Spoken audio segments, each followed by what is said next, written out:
how's it going? Welcome to the Fantasy Baseball Show. Today I'll be talking about second base. Now this is not just a rankings video. I want to spend some time just giving my general thoughts on how I think guys are different. I don't really think there's too much difference between some of the guys here, and I may seem contradictory at some points because I may say I will like a guy, but then tell you that you might be able to get an equivalent option 50 picks later. So let me get right into it. I have top ranked second base is Ozzie Albies. Now, Ozzie Albies is going around pick 31 according to Fantrax ADP. And on NFBC, Albies is going around pick 32. I like Albies a lot because I think he should steal 10 to 15 bases and have 20 to 25 home runs. And in that lineup, he should be good for 90 runs, maybe 100 runs, and 85 to 90 RBIs. I don't have too many concerns with Albies based on last year. He had a really good 2019. I don't think he had a horrible 2020. But I do think that maybe expectations were raised a little too high. And I thought he could be going in the first or second round. He's looking like a third round player now. So I definitely like the value on Ozzie Albies going around pick 28. Pick 32. LeMahieu is going around pick 28. And LeMahieu is kind of the opposite scenario of Albies in my opinion. I think while Albies is a rising star, I think LeMahieu probably had his career years for the Yankees the past 2 years. I honestly don't see him repeating those seasons. I think the power is going to drop off pretty high even if he does stay in Yankee Stadium. He's 32. He was always a good hitter in Coors. He was a great hitter for the Yankees. He really did use that short right field porch though. And if he doesn't stay with the Yankees, I'm really avoiding LeMahieu at all costs. And because of that risk, I think LeMahieu, you could argue him being a 5 or 6 ranked shortstop.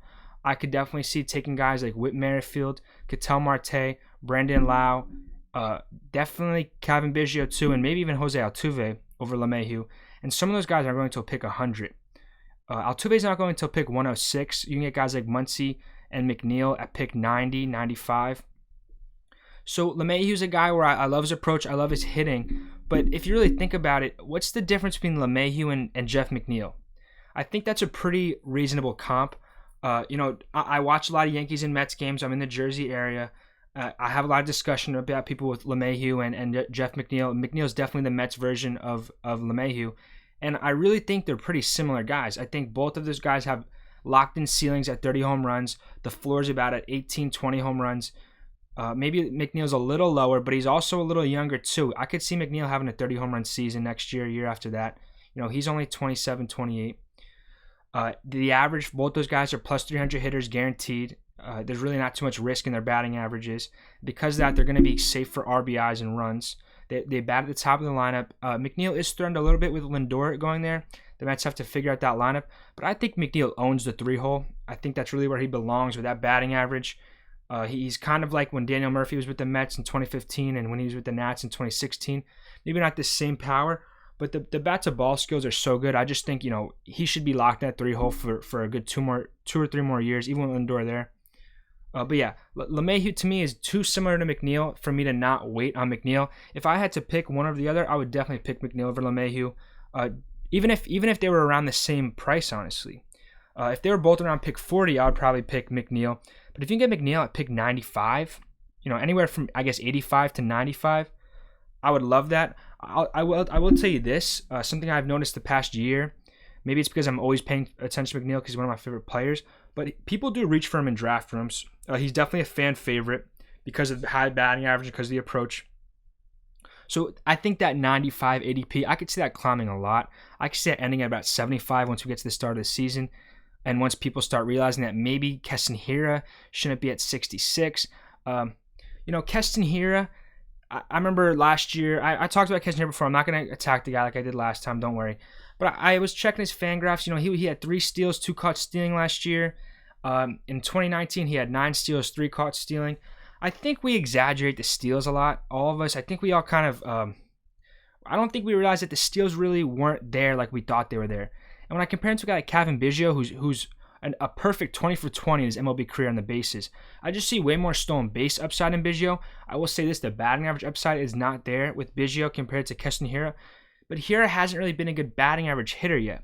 So, I think Hiura could easily be a 275, 280 hitter. I know he had that one good season. End of 2018, he was a good batting average hitter, but he hasn't done it together for a full season yet. I think Biggio has equal pop, if not more pop, than Hiura, and Biggio is a safer stolen base guy. They're both going within 10 picks. Biggio at 56, Hiura at 66.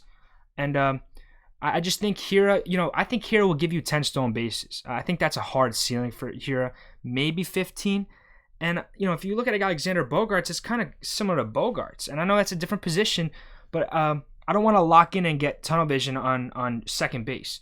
There's plenty of second base where you don't need to lock in as Hiura as your guy. You want to play the draft room and have guys fall to you and have guys to target. And I think if you go in the draft room, dead set on getting Hiura, you'll set yourself up for making a mistake pick. Because like I said, Xander Bogaerts, when it comes to stolen bases, is comparable.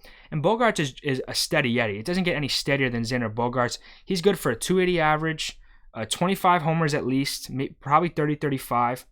Great runs, RBIs in that lineup. That lineup's taking a little bit of a hit, but you got good guys. Verdugo.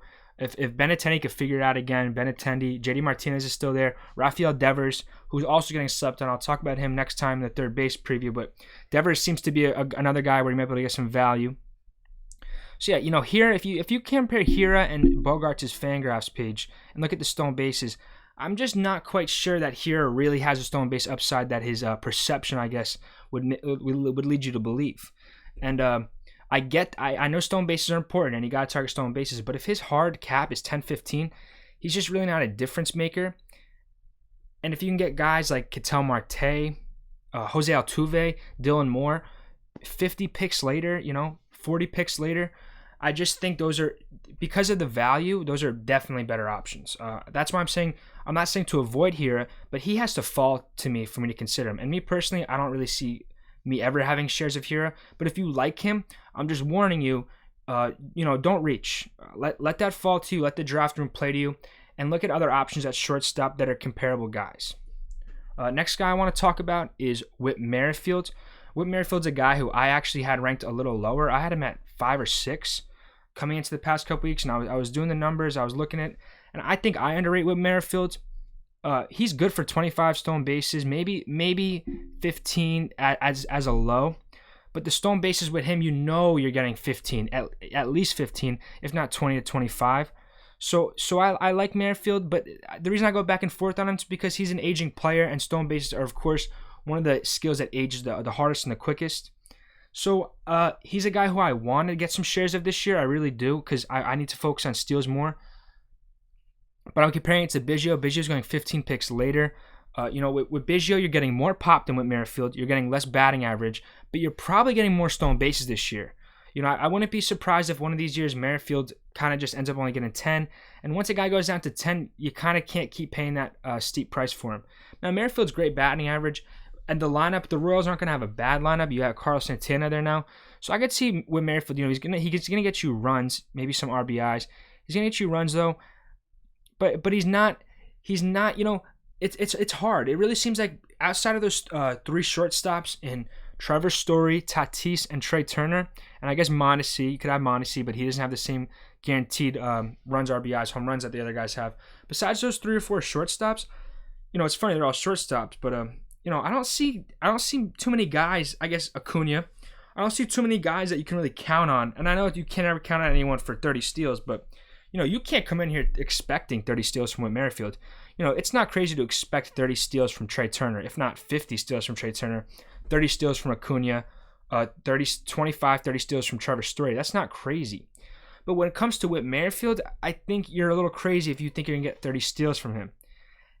And because he's not even the power guys that Story, Tatis, and even Turner is, and he really doesn't have the power that Muncy has either.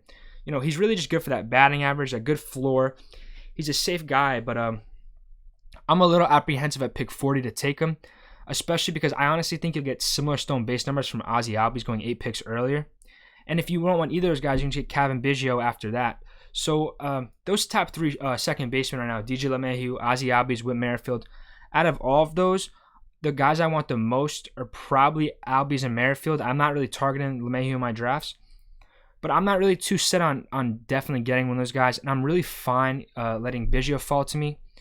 And especially in an OBP league, I'm talking about all this with a standard 5x5 rural league, but in an OBP league, I say Biggio becomes maybe a overall second baseman. I think you could easily make the argument that he is maybe even the first ranked second baseman in an OBP league.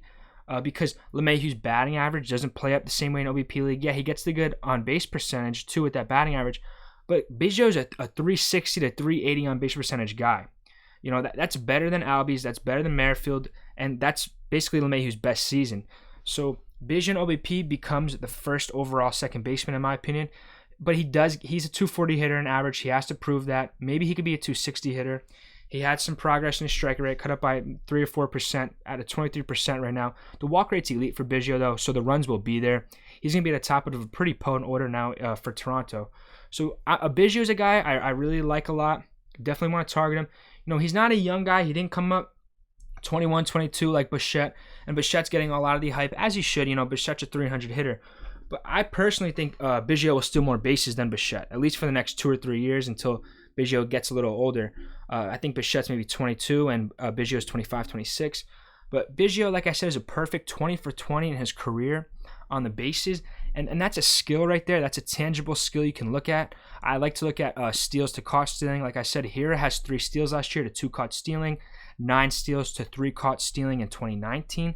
And I just look at that as a risk factor. Another guy, I mean, this is kind of a random tangent, but I'll say the Med Rosario, who I want to look at for steals. This is before the Indians trade, of course. Now he should be getting playing time, but I was like, oh, maybe I'll get Rosario, try to get some steals. But his success rate's not good. I mean, I think it was maybe around 50%, 60%. So don't count on Rosario to be running. We will talk about Jimenez later, though. Jimenez had 7 stolen bases to 1 caught stealing last year, so he has a pretty good rate. If you want to get steals late, definitely look at Jimenez. But I digress. Next, I want to talk about Brandon Lowe. Lau's a guy who I think I might have a soft spot for because I see 40 home runs in that bat. But I also think you got to watch out for Tampa Bay hitters with Wander Franco coming up. You know, I guess Lowe might be moving to the outfield. I've been hearing that Franco's probably playing second base and that he's not really quite good enough with the glove at shortstop. But, you know, we don't know. We haven't seen him yet. And I think Franco will be up in June by at the latest. You know, Tampa Bay can't afford to not bring him up next season with trading Blake Snell. They're not going to have him on opening day, of course, but, you know, Franco will be up in June. I will discuss maybe his draft value because of that later, but, you know, again, you don't want to reach on a guy like Wander Franco in your draft rooms because that's just dreaming to the moon, you know, especially obviously in a redraft. You don't want to do it. In a dynasty, you can do whatever you want with Franco. There's no bad taking that, but in a redraft, Franco might not really be too relevant in drafts if you can get him after pick 300. But I can definitely see scenarios where people are picking Wander Franco at pick 150. And to me, it just doesn't make too much sense. I don't think the power is really there. I've heard other people in the fantasy industry talk about it, but I think guys like Ronald Acuna, Juan Soto, Fernando Tatis has maybe given us false expectations about prospects coming up and performing, especially in the stolen base department with Acuna and Tatis. Wander Franco is not going to be stealing 40 bags. He's not going to be a 40 for 40 guy like Acuna and Tatis easily can be. So watch out for that Wander Franco. Brandon Lowe, as I was saying, I don't know how I got lost in that tangent, but Brandon Lowe does play for Tampa Bay. You have to worry about plate appearances, and he did struggle in the postseason. It looks like he kind of got exposed. You know, he's a 240 hitter. If he's not having a great season, there's not a lot of batting average in that bat. I think best case scenario 265. But I think he can get 35 home runs, 100 RBIs, you know, 85 runs. I think that's very realistic for Brandon Lowe. And at pick 70, I think that's pretty good value. Of course, that comes with the Tampa Bay tag. You know, you don't know about playing time. But at pick 70, I like that a lot for Brandon Lowe. Next guy is a personal favorite of mine, Ketel Marte. I remember looking at Ketel Marte in like 2015, 2016. I had him on some points leagues teams because of the great low strikeout rate. But, you know, he wasn't really too valuable, honestly, until 2019. I kind of had a thing for him, honestly. I have a thing for guys that don't strike out a lot, and it's definitely to my detriment because usually you lose home runs when it comes to that. But, you know, that's probably because I started in points league, transitioned to Roto, so that might be a leftover vestige of that. But Ketel Marte had kind of a down year in 2020, definitely a down year, but his average was still 285. If I remember correctly, his walk rate was around 3%. His strike rate was around 10%. So, you know, he wasn't striking out anything. He just really wasn't walking as much. I was looking at his line drive numbers. His home run to fly ball rate was pretty low. That's what was 3%. His home run to fly ball was 3%, down from I think 19% in 2019. His average has been around 10% though. So, you know, that home run to fly ball rate can easily triple And I think it's not insane at all to see a 25 homer, if not 30 homer season from Ketel Marte. With that, I think he should get 100 RBIs, 90 runs. The stolen bases, though, for Marte, he's maxed out at 5 stolen bases, maybe 10 in a great scenario if he gets traded to a team that likes to run. I do think Marte is a prime trade candidate for this Arizona team. They are not competing at all this year. With the Padres making the moves they made, with the Dodgers in that division, I think the Diamondbacks would be very smart to trade Marte to a competing team, and that would definitely boost his value. I think that would be that would definitely be a mid-season trade. I think it's a little weird that all teams don't just wait mid-season to make trades, because I think you maximize your value. And it comes to a fantasy perspective too in a dynasty league. I think I've been guilty of it where you get a little impatient, and maybe it's better off to wait a little bit, because you want to trade a guy when someone really needs him. Maybe it's not the same with a guy like Marte. I think that's definitely the most true in redrafts and dynasty, is trading guys that get saves and steals. I think, and this is a little tangent, I'm sorry, but I want to cover all these things and they come up to me.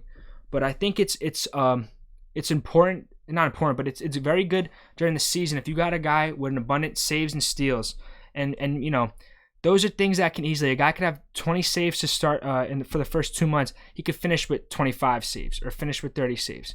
So, you know, if he might be on pace for 40, he might only finish with 25, 30. Same with steals. They come in bunches. Those are players that teams will trade, a lot for. You can get a haul trading a guy with stolen bases and steals. I guess I was saying that because I think the Diamondbacks definitely traded Marte at the deadline this year. So that should, he'll be in a better lineup. I think part of the reason he struggled so much in 2020, shortened season beside, was that who does he have around him in that lineup for the Diamondbacks? What do they have? Christian Walker, I think, at first base. He's good, but he's nothing crazy. I mean, he's definitely a good hitter, but it's kind of just Ketel Marte there on an island. Who do they have? David Peralta. He's a good hitter, but I think if you put Marte a switch hitter in a potent lineup, I mean, he starts getting pitches to hit. He's not the highest walk guy. He's not striking out though. He gets pitches to hit. He starts driving the ball. I could easily see Marte returning top 40 pick value. He's going on NFBC around pick 83. I plan to do some NFBC drafts this year. First time. I really want to get into that. It's kind of some money, trying to go to the low end. Nothing crazy. But pick 83, I could definitely see myself targeting Marte in drafts. I think he easily returns more than pick 83 value. I'll compare him, a comp to last year. Is Marcell Ozuna. I don't think he'll have the power Ozuna demonstrated this year, but if you remember, Ozuna was going around pick 83, pick 90. I see Marte being that comp where people forgot maybe how good he is. I know he didn't have the track record Ozuna had, but they're both great batting average hitters with great bat to ball skills, and I always bet on that. And it's hard for that to fall off. And Marte's only 27, so he had that 35 homer season in 2019. I don't know if he'll get to 35 again, but 30 doesn't seem unrealistic to me. And with that comes an abundant runs, RBIs, and a great 280 plus batting average. The 280 is the floor for Marte.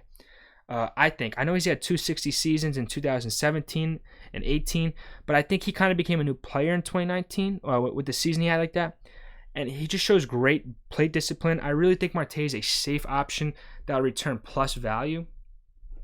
Next, I want to talk about Jeff McNeil going at pick 94.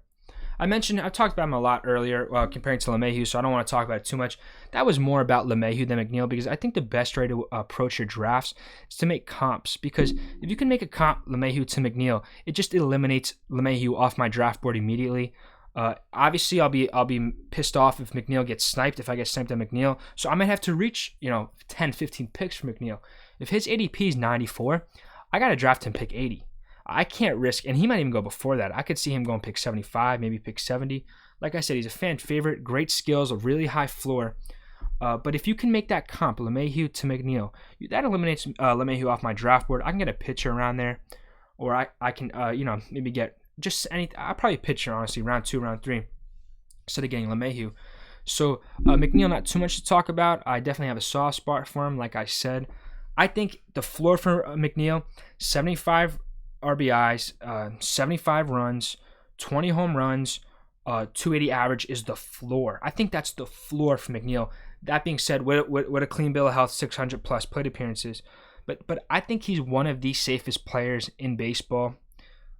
He's not LeMahieu's age. He's 4 or 5 years younger. Very safe player in LeMahieu, going around pick 94. I think he returns maybe 60 value, 50 value. That Mets lineup's only getting better. I really think McNeil's a great pick here, and like I said, it eliminates LeMahieu off my draft board because it's such an easy comp to make. Next is Max Muncy. He's definitely struggled in 2020. I'm not worried about Muncy at all. He has a great walk rate. Like an OBP league, obviously he's way better than in a batting average league. But even then, there's a 260 batting average in that bat. I'm not really too worried about Muncy. Great lineup, 30 home runs easily. He'll walk into 30 home runs. I don't see Muncy really being a risk at all. Pick 97. I don't think there's really too much to discuss.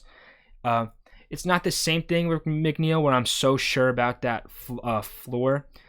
There is more homer floor, but the batting average, because of the way he struggles with batting average and the high strikeout rate, he will go through slumps. Because of that, he will hurt you in a. Oh my God, what are they called? Categories, like a weekly categories leagues. I don't like weekly categories leagues. Like I said, I started in points leagues, and I really didn't like the week-to-week matchups. I fell in love with roto format, season long. The whole season counts. Week to week for me, even that's why I'm not really too into fantasy football. I really like the season long thing. Muncy will be a hard player to watch. Any streaky like that, a hard player to watch in a week to week categories league. But in a roto league, in a standard roto league, he's gonna get you those 30 home runs. So he's a no-brainer to me. I think he's a great value, pick 97. I don't know how much I'll be targeting him though, because I might be looking at other alternatives here, and I might already have McNeil on my team. But McNeil and Muncy both have triple eligibility. McNeil second, third outfield. Muncy first, second, third. So they are interesting picks to kind of complement each other, because that takes care of a lot of holes right there, and they complement each other because McNeil has the batting average, but not the same type of home run ceiling, and Muncy doesn't have the batting average, but he has a higher home run ceiling, and both should get an abundant RBIs. And I think that's something people kind of don't pay attention to, just plain RBIs and runs. We're so focused on stolen bases and home runs. And obviously having home runs increases your RBIs. But Muncy and McNeil should easily have 75, 80 RBIs. And going around pick 100, that was my same philosophy on Conforto last year. I was like, Conforto, he's getting 75, 80 RBIs easily. In a full season. It was a short season. But, he was on pace for maybe 115, 120. I just think maybe the best thing to look at when you're looking at your players is just runs, RBIs. That's why a guy like DeYoung is always a good option late for shortstop. He's going to get you those runs. But I digress. Ozzie Altuve going around pick 106. I have Altuve ranked after Cavan Biggio and before Max Muncy. I stick to that. I like Altuve more because I don't think the stolen bases are done with Altuve. He didn't really steal too much last year. Muncy's getting you max 3 stolen bases. I think Altuve can get you 10, maybe 15 if he doesn't have those knee problems anymore. And I think Altuve could still hit 25 home runs easily. That batting average is way safer than Muncy, way safer. And with Muncy too, he is on the Dodgers. They like to mess around with platoons. If they bring a guy in there, I don't know how much playing time Muncy's guaranteed. I know he doesn't struggle to hit lefties like some lefties do, but Altuve, I just know Altuve is one of those guys. Like Ketel Marte and Whit Merrifield, he's going to be in there every single day. Ozzie Albies, they're going to be there every single day. Guys in the Dodgers don't have the same guarantee. I think Altuve's health concerns are behind him. But I like Altuve a lot. I know the trash can stuff happened, but we were talking about a potential Hall of Fame player right here. He was basically on pace to be a Hall of Fame player for that trash can stuff. And maybe I'm getting too much into the psychology of players, but these guys are humans. And I think Altuve was I think he was a little messed up with all that trash can stuff. Now I know you guys don't have sympathy for that. I understand the hate the Astros got, but I do personally think the Astros were scapegoated. Other teams were doing similar things, and I think Altuve might have felt like he kind of got. And I don't think the reason he struggled is because he felt like he got demonized, but I think he honestly does care about public opinion. He obviously, everyone wants to be liked.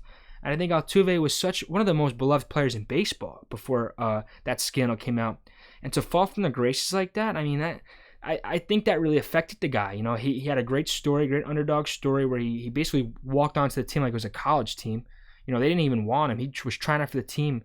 It's a crazy story. The guy the guy worked his ass off to make it to the MLB, and obviously the trash can stuff sucks.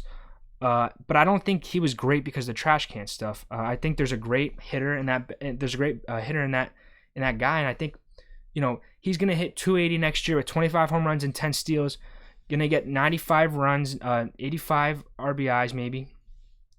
And the thing is, he's never gonna leave that perception behind. He's going to be stained forever, the rest of baseball history.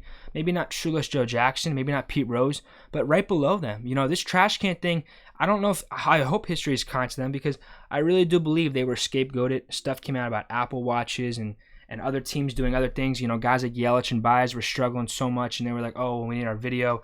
I don't know why that wasn't raising red flags to their people, that, maybe the Astros weren't alone in that regard. That's just kind of me defending Altuve. Obviously, I told you I like bat to ball skills, guys.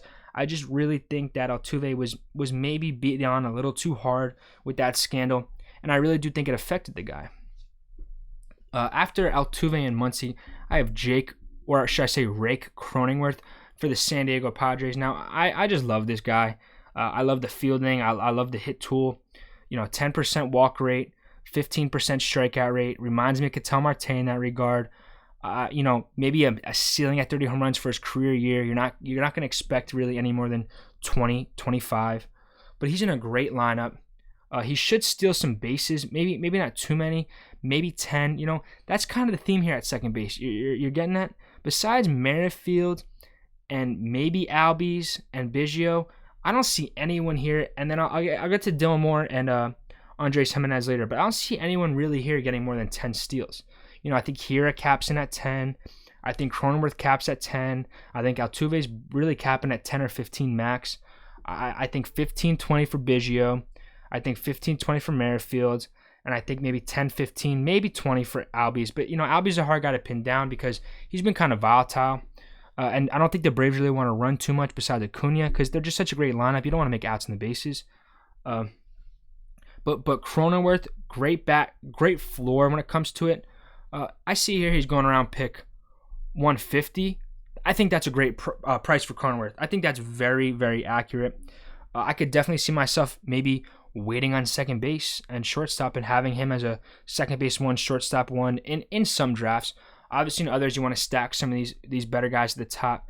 But I am worried a little bit about Hung Sung Kim, who came in for the Padres. He could be, that's a playing time crunch, and that's probably pushed Cronenworth's value down a lot. Maybe we're looking at 450 plate appearances instead of 600, but I think he will be. I've heard others say he will be a super utility for them. First, second, shortstop, outfield. So Cronenworth 150, fairly priced. I definitely like that value. After Cronenworth, I have Wilmer Flores. Obviously, I'm a huge Mets fan. I'm really happy the guy had a great season, and I don't think it was a fluke. I think he's around 27, 28. This guy's been around for a while, and we've seen guys, obviously other Mets like Justin Turner, Daniel Murphy, even JD Martinez, not a Met, but some of these guys that are good bat to ball, but they never really tap into the power. They start breaking out around 28, 29. Call it fly by revolution. Maybe they start taking something, some HGH or something. I don't know what it is, but you see guys that are 15 home run hitters become 30 home run hitters, and they start getting 90, 95 RBIs. And I think that could be what's going on with Wilmer Flores right now. And I think he's kind of getting overlooked. I don't see him right now. Oh, pick 298 on NFBC. Now, I don't know if they're expecting a playing time crunch or what, but in a 5x5 with batting average, I'll take Wilmer Flores at pick 300. That guy could be your starting first base or second baseman. Your starting first base, second baseman. I think that's 70 runs, 75 RBIs, 20 home runs, maybe 25 home runs with a 270 average at pick 300. I'm sorry, but I'm not. Someone message me, comment below, let me know. What am I missing with Wilmer Flores?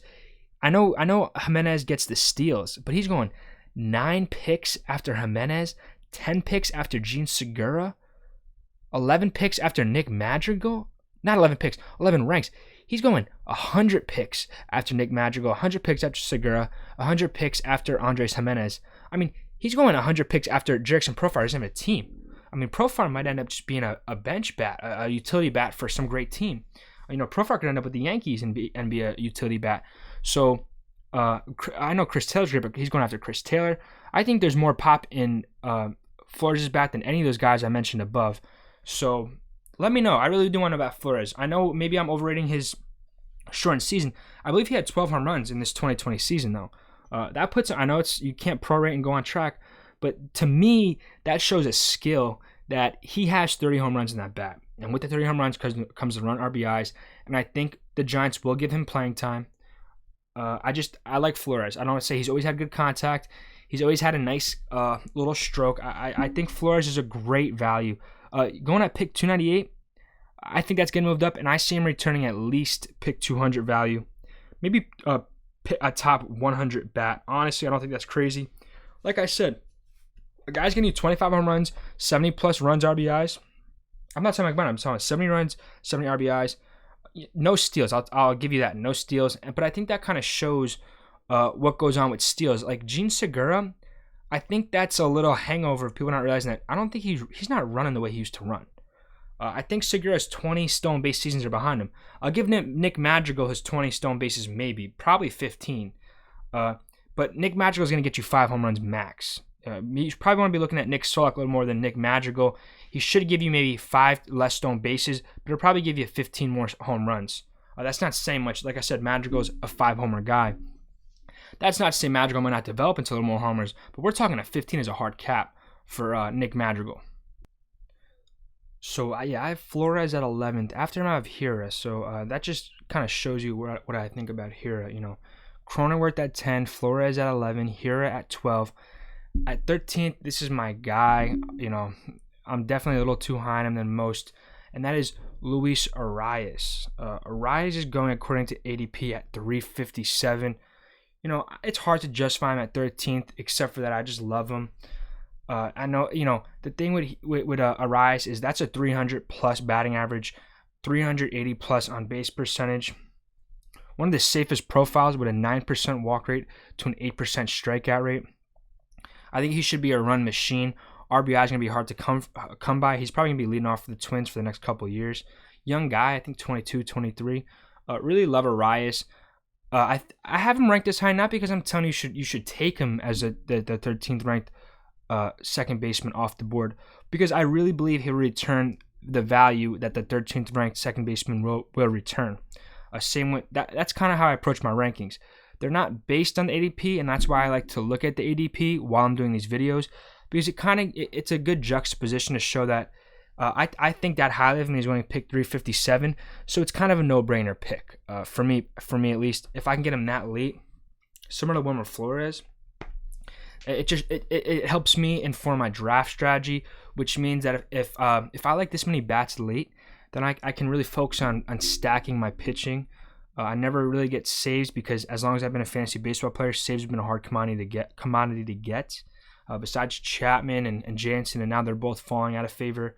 Besides those two guys, it's been extremely volatile for saves. We thought Kimbrel was safe. He is not. I remember Wade Davis was, this amazing closer. Right when he signed the deal, he became shit. So, I hate paying for saves, but if I can get bats like this late, Liam Hendriks, breaking news, just signed with the White Sox. So, maybe I target Liam Hendriks a little earlier, Devin Williams or Josh Hader. I will have an RP video, but I just want to give you an idea of why it's important to find bats late, because that allows you to mold your draft strategy. And I've always been a big proponent that it's easier to find late round bats than late round pitchers. I've always been a big proponent of that, because I think a lot of these post 200, post 300 hitters can easily return value. I guess there's more variance when it comes to these late round hitters, that some of these guys could have big years. For pitchers, though, I like paying for the studs. I like knowing what I'm getting, especially in categories like saves. So, Luis Arraez, pick 357. That's a must get. He's on all my rosters. OBP league, batting average league. He's on all my rosters. I just think it's a no-brainer with that batting average. Honestly, the home runs really do max out at he's a Nick Madrigal without the stolen base upsides.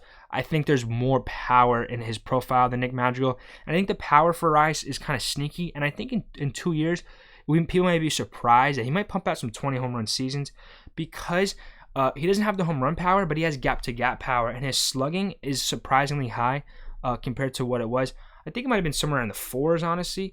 Might have been high 3s, but I think it might have been in the 4s, and it's because he's kind of a doubles machine. It reminds me a little bit of Ketel Marte before he had his big breakout. Just very good plate approach. Marte was never this sort of hitter, though. Marte was never this sort of batting average hitter. I think Arraez is one of the most under-talked about players in fantasy baseball because the bat-to-ball skills, he has the best bat-to-ball skills in the league, in my opinion. With a 9% walk rate to an 8% strikeout rate, and a 330 average, 400 on base, he put in his half season in 2019, and he did fine in 2020. I don't remember the exact stats, but he did, I think, maybe a 370 on base. It might have been a little lower, but, safest profile, great skills, young guy. I could, and doubles power, gap power. I could really see him developing into, he's never going to be a stud. He's never going to be a top 20 player. But I think he's going to be fantasy relevant next year and for the next maybe 5, 6, this maybe even more. This guy's going to age gracefully because the skills are there and he's not relying on power. I am concerned about the knee stuff in a dynasty format. The knee stuff does concern me. He's not a thin guy. He's not like big or anything. He's just not. He doesn't look too athletic, is I guess what I'm trying to say. But pick 357 going to NFBC this year. Really like Luis Arraez. After Arraez, I have Tommy La Stella, Gleyber Torres, Nick Madrigal, and Andres Jimenez. You might be saying Gleyber Torres, I'm a little low on him, and that is more reflecting just the fact that I don't take Gleyber Torres in drafts. I know that might sound contradictory because I'm a big runs RBIs guy. But I'll pick Torres in draft if I get a good value for him. This year though, he is going around pick 67. Gleyber Torres going around pick 67. I'm just never taking him. I'm surprised he's not lower than that or higher. I'm surprised he's not further down than that. I thought he'd be around pick 80 or 90 around McNeil. Because if I'm just comparing those guys, Torres isn't stealing bases, so I don't really get paying the price for him. If Torres was a 15 stolen base guy, yeah, I'd be totally over that. But he's probably gonna steal just as many bases as McNeil. He'll probably have 5 more home runs than McNeil. He'll probably have maybe 10 more RBIs. I would expect more runs from McNeil. He's a better base runner, and the batting average McNeil is gonna be 50 points higher in an average outcome. Torres is a 250, 260 hitter with a ceiling of 280. McNeil is a 280 ceiling floor with the potential to be a 320, 330 hitter. So it's not so much about that. I think Torres is that bad. Maybe I should switch Cronenworth and Torres, but that's more because you can get Cronenworth 100 picks later. So I put Torres solely in the rankings because I think that kind of is me compositing the value. I don't think there's really value to be had in Gleyber Torres' ADP at 67. And because of that, I want to push him down in my rankings because I want people to know that he's not a guy you should be reaching on. If you can get Ketel Marte 20 picks after, he's going to return you more value than Gleyber Torres will, without a doubt. I don't have any doubts about that. You could call me a Yankee hater because I'm a Mets fan. That could be a valid point. There is pop in that bat. I'm not denying the pop in that bat. I'm not really worried about plate appearances unless they get LeMahieu. Obviously, they're saying Torres is not the shortstop with the glove that he should be to be there every day. So he's probably going to be a second baseman for the rest of his career after the next 1 or 2 years. Good power in the bat. He's not my kind of hitter with the risk profile, and there's no stolen bases. If I'm taking a risk on a guy, I get that he has 40 home run pop. I get that, but he's 30 home runs with no steals, and he's Max Muncy. He's Max Muncy. He really is. Let me know if I'm wrong on that, but both those guys can hit 40 home runs. Both those guys are 260, 270 hitters in their best case scenario. And I just think, like I said, make comps. I can comp Torres to Max Muncy. And if I don't see any difference between Max Muncy and Gleyber Torres, I have no reason to take Torres 30 picks before Max Muncy. And I want to welcome discussion. I really want to. I want to hear what you guys think about that. If anyone wants, please use the comment section. I guess if you're not on YouTube, you can't. But my Twitter and my Instagram links are in the description. please reach out to me on there. If you guys want to make a group chat or something, always down for that. But, or just tweet at me, just, at the Fantasy Base Show. The link will be in the description, but let me know if I'm wrong on that. With Torres basically being Max Muncy, I don't think I'm too far off with that. I think that's.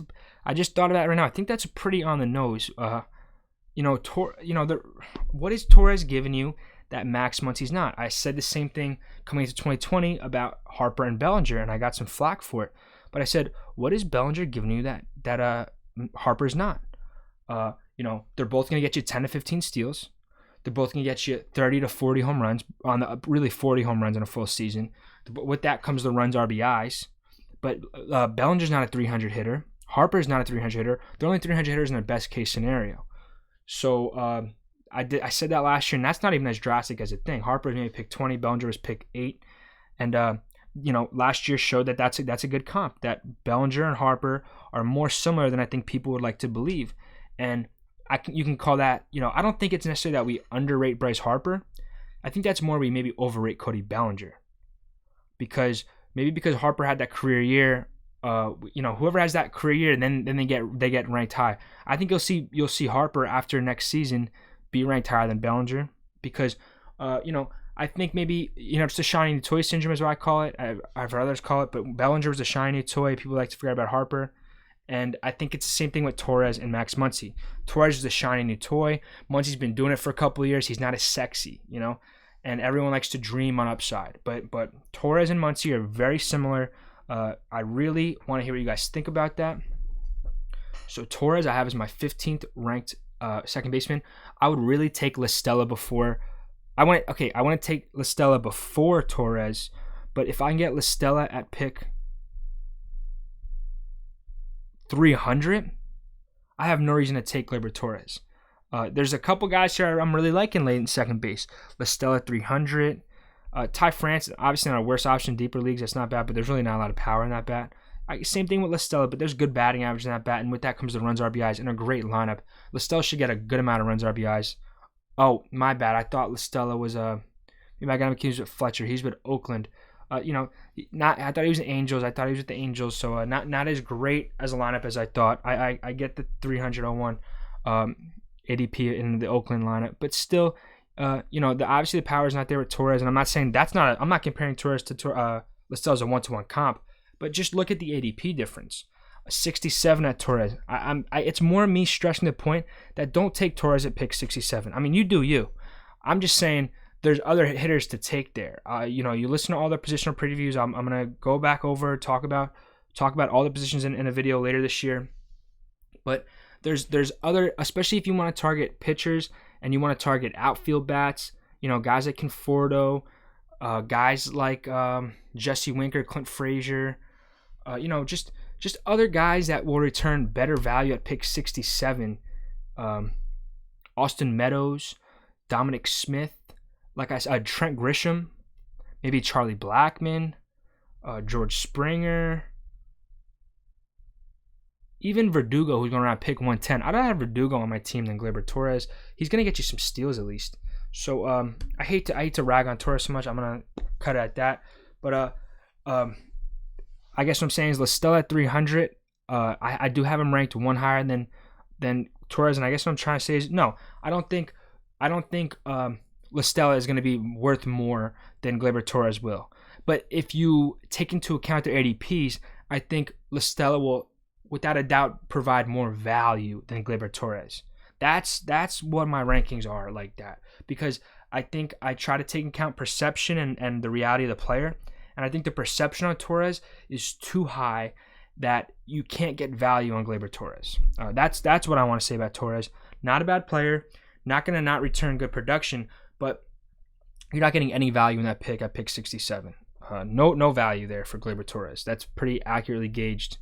And I think he'll return just about that, maybe a little worse, maybe a little better, but he's just going a little. It's just not. There's better options at that spot, and there's just not enough discrepancy between his actual value and his perceived value. I like to get guys like Ketel Marte, whose perceived value is way lower than their actual value because of an off year, or something like that. I'm a big proponent of getting a guy on off year. I was big on Corey Seager, Marcell Ozuna last year.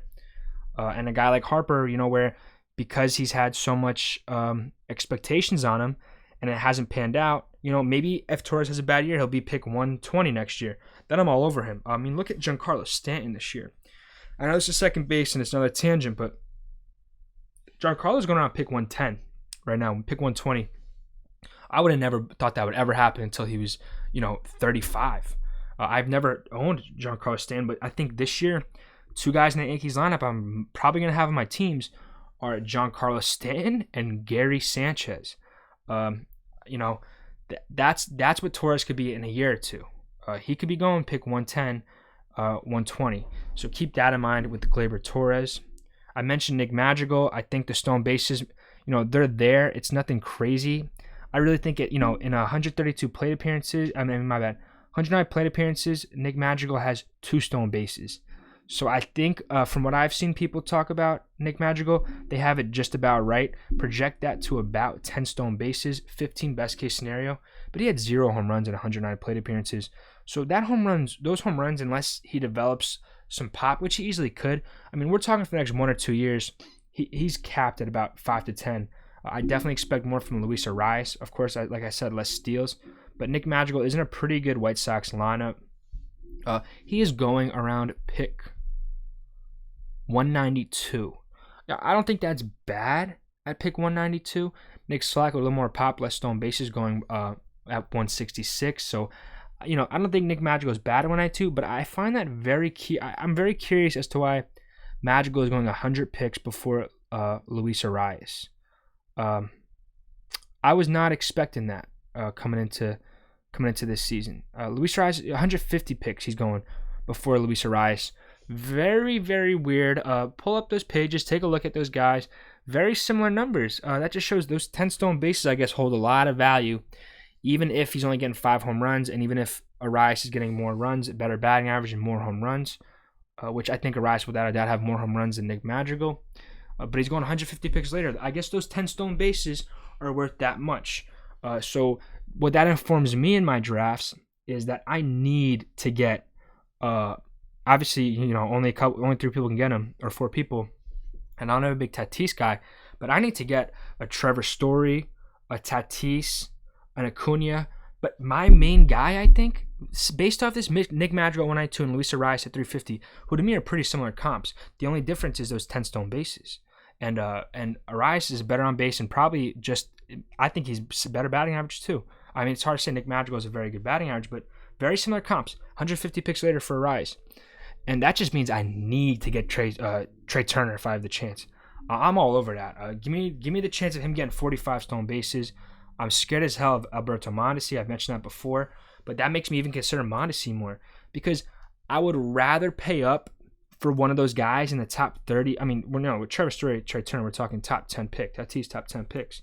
But Mondesi, if I can get him around pick 25, pick 30, me personally, I'm going to be honest, I'm never going to do it. But I understand why people would. Because that Nick Madrigal ADP just shows me that people really pay up for 10 steals. People will pay up for 10 steals. I know 192 ADP, I don't think you're paying too much, but Jimenez is going a couple picks later, and I think Jimenez could get 25 stolen bases. Like I said, 7 steals, 1 caught stealing last year. I think that easily projects out to 20 stolen bases because he didn't even start every game for the Mets last year. He's in Cleveland now because of the Lindor trade. The starting shortstop gig is his. He's going to get 600 plus plate appearances, first full MLB season. I think low end 250 bat, really not a lot of pop, but he'll have more pop than Nick Madrigal. The batting average won't be as good as Val, but he'll have more pop than Nick Madrigal, and he'll have double the steals. So another mention of Madrigal is I'd rather take Jimenez over Madrigal, because if I'm taking Madrigal for the steals, I'm not taking Madrigal for the batting average if I can get Arraez 150 picks later.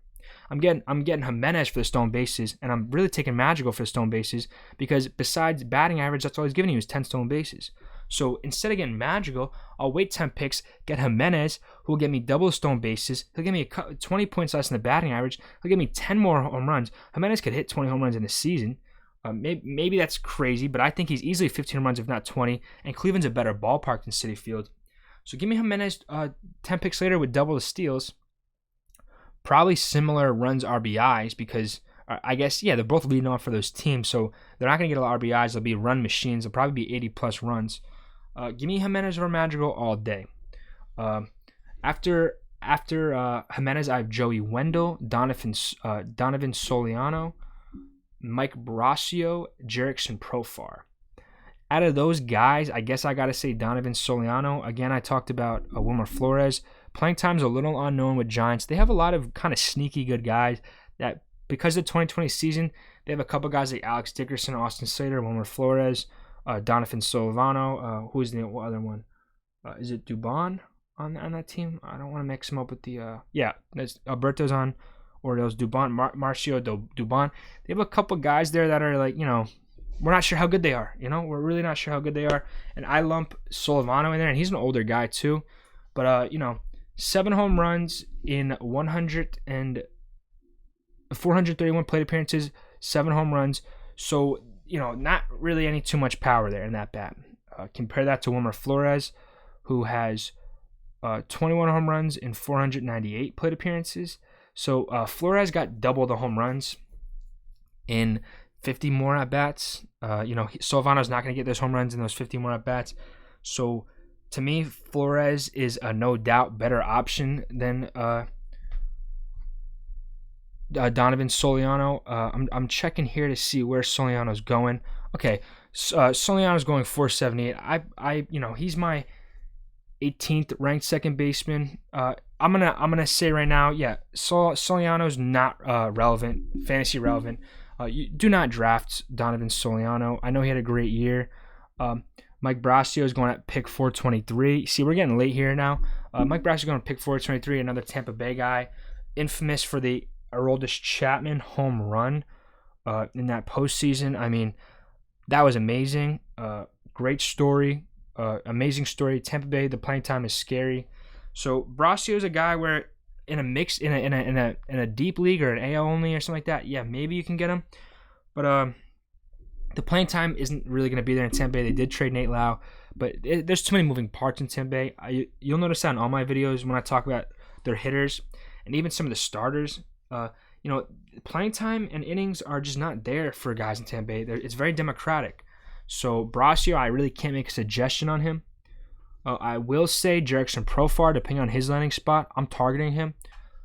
In the ADP data for NFBC, Profar is going pick 210. I'm surprised that it's that high. 7 picks after Alonso and 20 before Fletcher. That's who I was in LA. Yeah, David Fletcher in LA. I have him under as a shortstop, but as a second baseman, Fletcher is a great option. I like that value at 220. It is a similar profile to La Stella. Both will get you good batting average, not too much power. But Profar, I'm just worried that he won't get a starting job. They have him listed at SD San Diego, but I'm almost positive he's a free agent, and I'm a little scared that he's not going to get full playing time. That he's going to be either a platoon or a utility guy. So as much as I'm a big fan of the bat and the potential in that bat, I can't suggest him, even though it's going as late as pick 210. I think there's just going to be better picks there to take. So as much as I love Jerickson Profar, let's just take a look at other guys. I'm gonna expand the search results here and look at other guys going around pick 210. I know maybe the ADP stuff might be a little too much for some viewers, but I think the ADP is really what matters. And obviously this isn't a Bible and people could be reached a round or two. But just take a look right here. I mean, Jesse Winker's going a pick before Jerickson Profar. I would much rather have Jesse Winker than Jerickson Profar. Craig Kimbrell going 2 picks after Jerickson Profar. I'd rather have Craig Kimbrell. Brian Anderson on the Miami Marlins. Basically, he's guaranteed the third base job. That's his job. He's not going to lose it.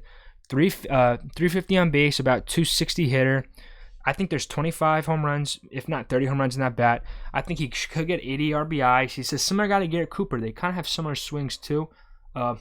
Good swings. I think those are that's a good comp right there. Garrett Cooper, Brian Anderson. Anderson's more athletic. I don't think the steals are crazy. But you can get Anderson 5 picks after Profar. Craig Kimbrell 2 picks later. I would rather have those guys right off the bat over Profar. Jose Urquidy too. Paul DeYoung I'd rather have over Jerickson Profar. Even J.D. Davis with a playing time crunch. He was going around pick 180 last year, maybe pick 150 tops. So J.D. Davis over Jerickson Profar. These are just a couple of guys taking a quick look. John Means, 216. I'd rather have him. Depending on where JT Justin Turner lands, I'd rather have him. But John Means, a guy who had an off season. Father passed away. It's a hard situation he went through. John Means is a guy who I'm rooting for. John Means probably more than any other player next year because I think he has the stuff to do it. I think Baltimore. This might be kind of a weird theory, but I think when you look at a team, like pitchers got to emerge. Like every team got one pitcher, two pitchers that can do it, and I think John Means will be that guy for the Orioles. I think he'll probably be the Orioles All-Star player next year. Maybe I'm talking out of my ass a little too much on John Means. But he had a good 2019. He kind of just struggled a lot in 2020. It really hurt the momentum he was building. And I think he comes into 2021 fresh with a good mindset, and I think he just takes off. I'm not saying he's going to win the Cy Young or anything, but I think he'll be in a 3.3, 3.5 ERA, maybe 10 strikeout per 9 strikeout per 9. He's a lefty, and I don't think there's a lot of lefties really anymore in the league. He does play in the AL Beast, so that is a little hard, but I'm on second base video, so I'm getting a little off tangent, but I'm doing all this to provide context because the information I'm giving you really is worth nothing without context. Me telling you Profar is going around pick 210 does not mean anything without the context that I give it. So like I said, the context is Craig Kimbrell, Brian Anderson, Paul DeJong, J.D. Davis, John Means, all going within 10 picks of Jerickson Profar. Jesse Winker, another guy, Jared Kanelich, I might not be on him. But, I wouldn't blame anyone for being on there. Andres Jimenez, Tony Gonsolin. So right there, two pitchers that I would rather get in the Profar range, Tony Gonsolin and John Means. Or if I'm looking for a bat, Winker, Brian Anderson, Paul DeJong, J.D. Davis. I just think it's really important when doing these positional videos. I think I did on first base. I struggled to make the video a little bit because I wasn't sure what to look at. But I definitely think the videos are better and the information I give you is better when I give you the full spectrum of things, when I explore not just the second base ADP, but show you what other options are there where that guy's going. Because, it's not in a vacuum. And if you just get tunnel vision focusing on one position, there's 8 positions, 9 positions if you count, 10 positions if you count RP. So it's all about the draft. It's all about finding not similar guys. It's all about finding the best value to get at a pick. So Profar at 210 is definitely not the best value there. And because of that, I can't suggest drafting Jerickson Profar. I'll go back and look at Gleyber Torres. I'm very curious now. I want to see Gleyber Torres, who's going around him. Around Gleyber Torres, you can get Sonny Gray, Max Fried, like I said before, Trent Grisham, Brandon Lowe, Michael Conforto's going 10 picks later. I will give this that I'm not really liking these guys in this range right here. Corbin Burns is going 10 picks earlier. I like him, but I do see that Torres and Hiura are kind of an island on pick 67. And what this tells me, what I already kind of knew, was that I'm targeting Max Fried, Corbin Burns. Definitely I need to have one of those guys on my teams. Max Fried or Corbin Burns. I'm targeting those guys when Torres is coming up. And then if I don't get one of them, I'm getting Michael Conforto or Ketel Marte.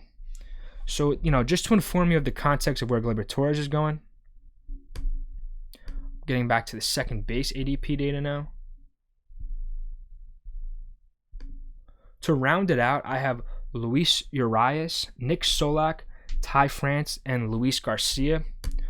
To me, Luis Arraez, I compare, ironically enough, to Luis Arraez. I own both of them in one of my dynasty leagues. I think if you compare their minor league numbers, are very similar, but Arraez with the U, he's on the Brewers. He kind of tailed off when he came to the MLB, traded from San Diego to the Brewers, but he has amazing minor league numbers, great bat-to-ball skills, more pop in his bat than Arraez has. And he's going late. He's going to pick 397. He's going 100 picks after Arraez, 50 picks, after Arraez. I think that third base job is what I'm hearing is his in Milwaukee. They have Orlando Arcia playing shortstop, or he might be playing, or Arraez might be playing second base or third, one of those positions. Oh no, they have Keston here, my bad. So yeah, he's playing third base. I think the bat to ball skills are just there. I'm counting on a bounce back. It's hard though to speak too confidently on him because he just hasn't figured out in the majors. And I guess I'll say this: he's more of a guy you would take in a when you get the 50 guy team, you know, the 50 NFBC thing or a deep roster, because I think you can have him on your bench. He's definitely a good late round pick. You know, last 2 or 3 picks. Or a deep team, he's a great pick. 15 teamers. I just don't know how many people playing 20 teamers, 30 teamers, anything more than 15 teamers are listening to these videos. And I don't even think you want Arraez starting on your team in a 15 teamer. But if you find yourself looking for bats late, he's definitely a guy I recommend. Definitely a late round target. Get some depth. Shore up second base, third base, shortstop. If you need a backup from those positions, this is your guy, Luis Arraez. Great bat to ball skills in the minors. Still young, great prospect pedigree. I think he figures it out. I don't think anything crazy, but I think a 280 batting average, 20 home runs, 70 plus runs RBIs. I think he can easily kind of just double his value in a season. I think it's not crazy to think next year he's a 200 hitter, where Jerickson Profar is going.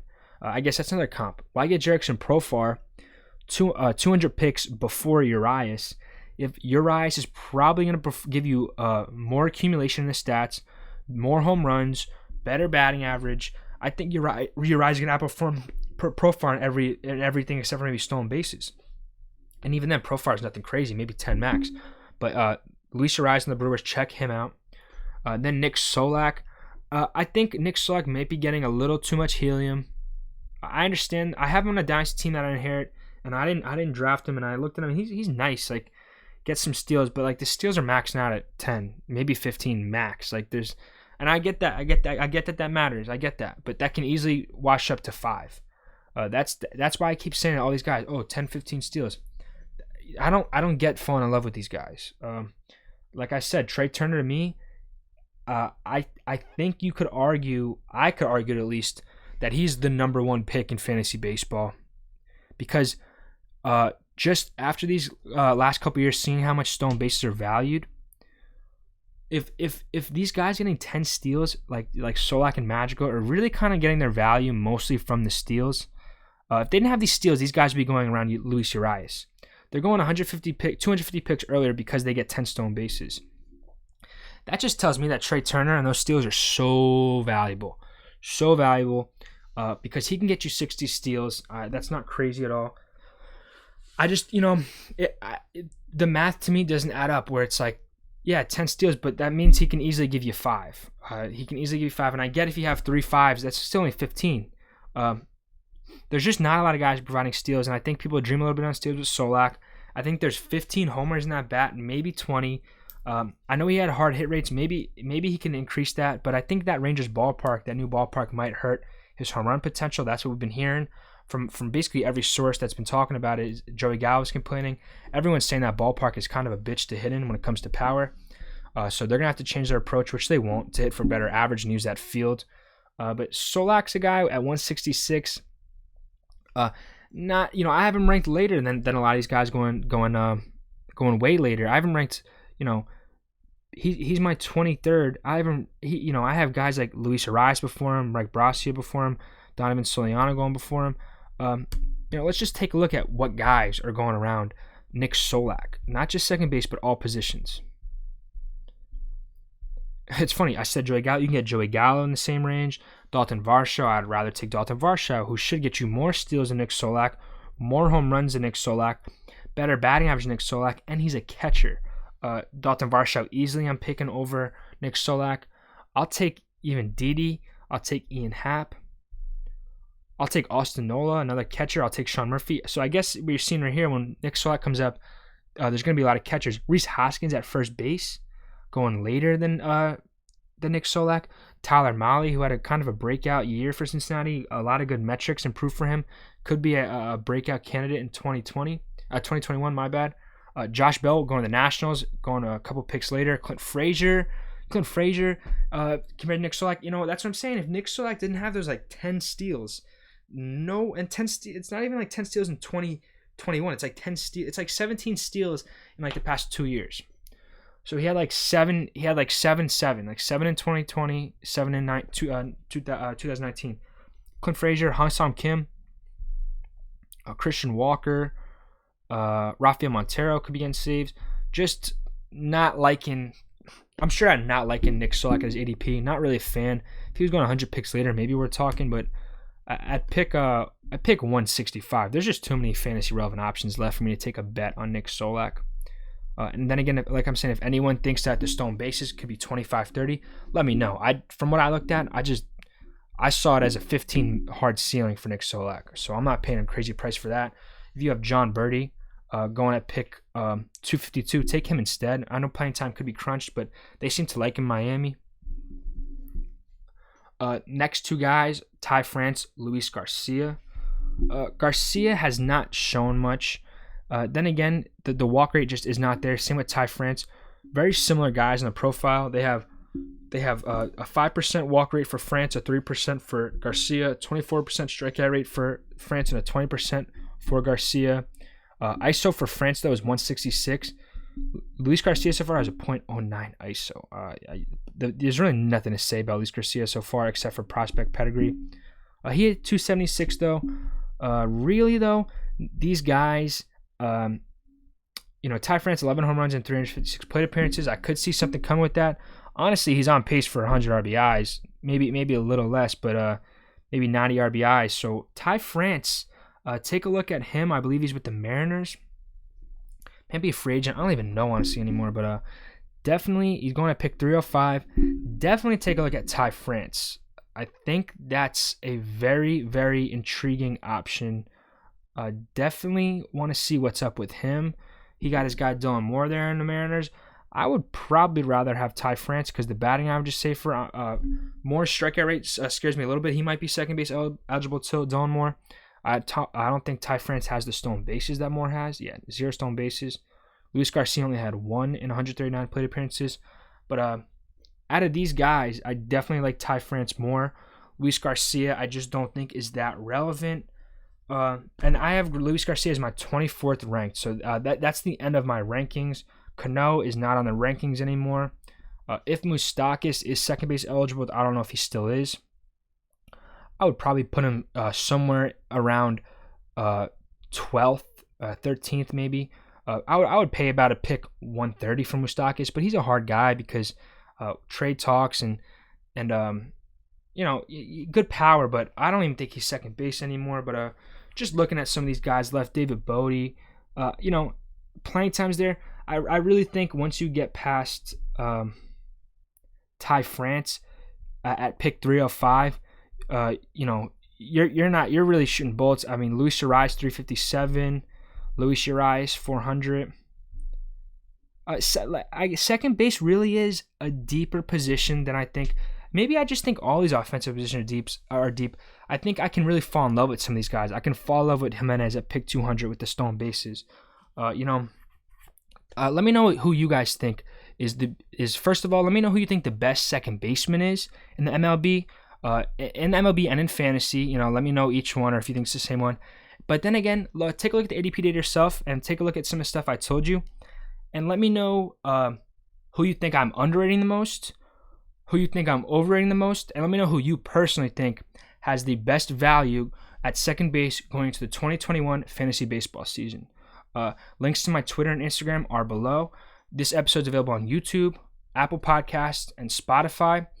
Love the feedback I've been getting. Love talking to you guys. Love making these videos. See you guys around, and have a good one.